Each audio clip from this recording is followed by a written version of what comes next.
Hey, what's up, guys? This is Oscar from Oscar's Audio Designs in Corpus Christi, Texas. Just showing you a video of a 2017 Yukon we worked on.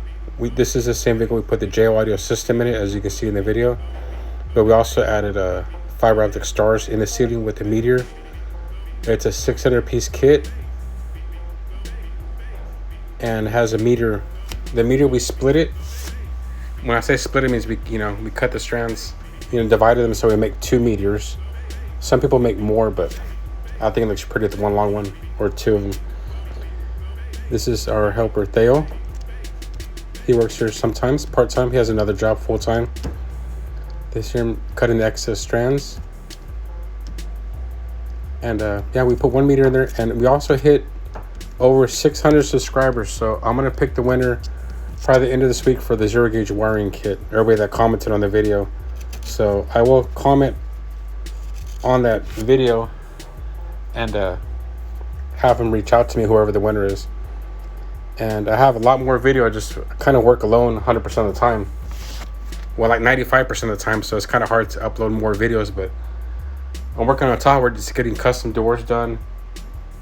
I'm working on Escalade, getting doors done. And then the shop truck, the F-150, is getting a full cow Utopia 3-way setup in the front with custom boxes in the doors and closures. It's all fiberglass. It's some pretty cool stuff. But thanks for watching, guys. Here's just a little video so I can see some content. And it's a 600-piece kit with one meter. The meter was divided into two, so we have 2 meters. And thanks for watching, man. Enjoy the video. Like and subscribe. Thank you.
How low can you go?